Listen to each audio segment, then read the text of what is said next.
सभी मित्रों को प्रेम भरी राधे राधे।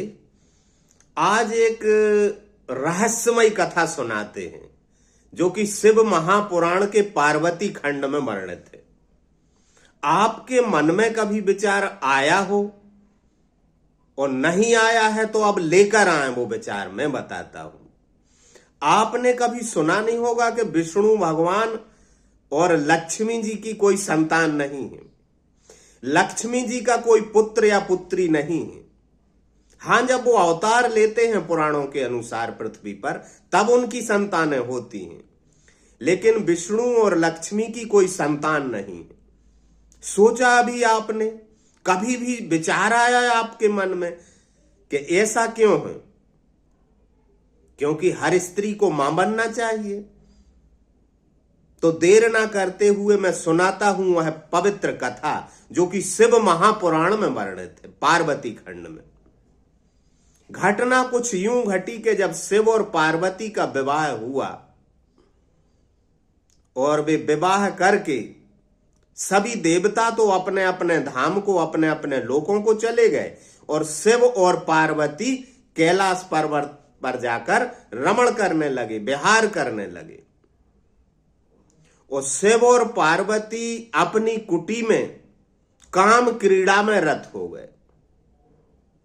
ध्यान रखना, संभोग कर रहे हैं शिव और पार्वती जी। तो अब वे देवाधिदेव हैं, महादेव हैं, देवों के देव हैं। उनका जो संभोग है वह साधारण संभोग नहीं है। कहते हैं संभोग की क्रिया को घटते घटते 100 वर्ष हो गए। 100 वर्ष तक वो काम क्रीड़ा करते रहे, देवताओं के 100 वर्ष।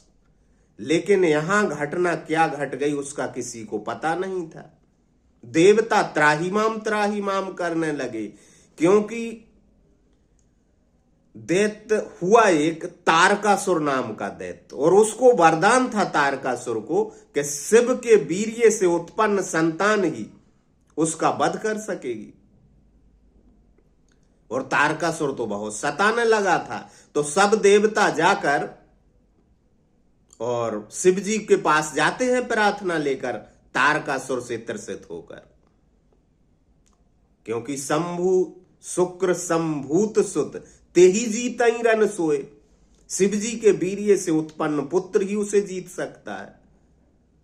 अब कहते हैं कि सब्र ना हुआ होगा देवताओं को, और पार्वती और शिव संभोग में रत हैं, और कुटी के बाहर सारे देवता प्रार्थना करने लगे।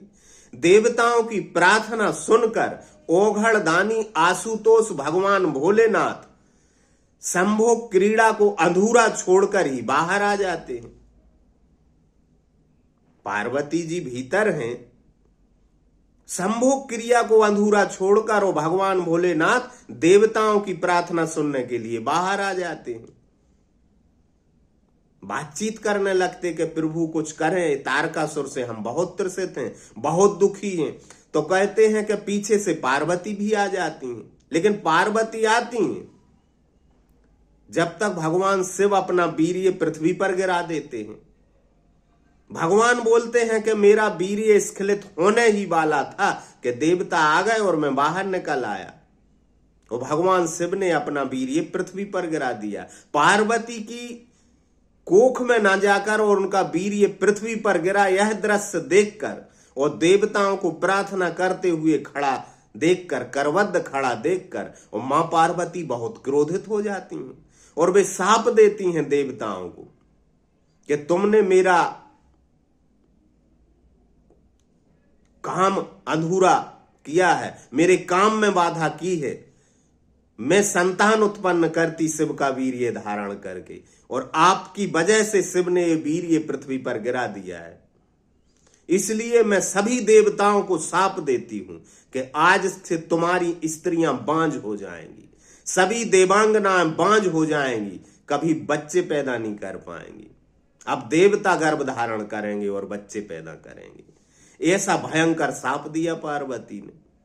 और शिव के उस वीर्यों को तो अग्नि देव ने कबूतर बनकर निगल लिया।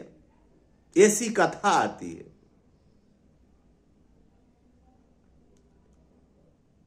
सुनी होगी आपने, शिव पुराण में है यह कथा। और लक्ष्मी जी भी उसी पार्वती के शाप से बांझ हो गई और लक्ष्मी को कोई संतान न हुई। यदि लक्ष्मी को संतान चाहिए तो देव योनि छोड़कर मनुष्य रूप में अवतार लेना पड़ता है। और अग्निदेव को भी शाप दिया कि तू सर्वभक्षी हो जा, जो कुछ तेरे में आएगा सबको जलाकर खा जाएगा। यह कथा आती है। इसलिए लक्ष्मी और विष्णु को कोई संतान नहीं। ये पुराण कथा है, ये पौराणिक कथा है जो मैंने आपको सुनाई। इसमें मेरे मत और मेरे विचार नहीं है, मैंने तो सिर्फ पुराण गाथा कही। आप इसके संबंध में क्या कहेंगे? कमेंट करके कमेंट बॉक्स में आपकी राय बताना। राधे राधे।